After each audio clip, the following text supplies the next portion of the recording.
25 വർഷത്തെ പ്രാർത്ഥനയ്ക്കും ഏകാന്ത താപസ ജീവിതത്തിനും ശേഷം ലെബനീസ് മാരണേറ്റ് സന്യാസ സമൂഹത്തിലെ കൊളംബിയൻ സന്യാസി ഫാദർ ഡാരിയോ എസ്കോബാർ നിത്യതയിലേക്ക് യാത്രയായി. ലെബനീസ് മാരണേറ്റ് സന്യാസ സമൂഹത്തിലെ അംഗമായിരുന്നു അദ്ദേഹം. ലെബനനിലെ ഖദീസ ഹോളി വാലിയിൽ താപസ ജീവിതം നയിക്കുകയായിരുന്നു. കൊളംബിയയിലെ മെഡലിൻ നഗരത്തിലെ ഒരു സമ്പന്ന കുടുംബത്തിലാണ് അദ്ദേഹം ജനിച്ചത്.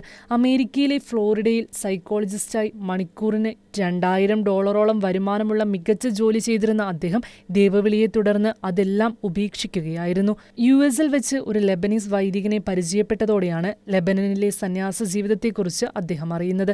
തുടർന്ന് 1990-കളിൽ അദ്ദേഹം ലെബനനിലെത്തുകയും ലെബനീസ് മാരണേറ്റ് സന്യാസ സമൂഹത്തിൽ ചേരുകയും ചെയ്തു.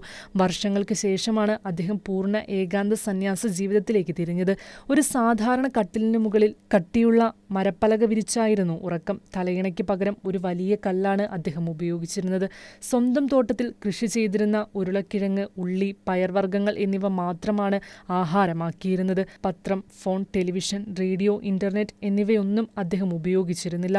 ഒരു ദിവസം പോലും തെറ്റിക്കാതെ വളരെ കർശനമായ സമയക്രമമാണ് അദ്ദേഹം പിന്തുടർന്നിരുന്നത്. 14 മണിക്കൂർ പ്രാർത്ഥനയും ധ്യാനവും, 3 മണിക്കൂർ സ്വന്തം കൃഷിത്തോട്ടത്തിലെ ജോലിയും, 2 മണിക്കൂർ ആത്മീയ പുസ്തകങ്ങളുടെ വായനയും പഠനവും, 5 മണിക്കൂർ ഉറക്കവും അദ്ദേഹത്തിന്റെ ജീവിതചര്യയായിരുന്നു.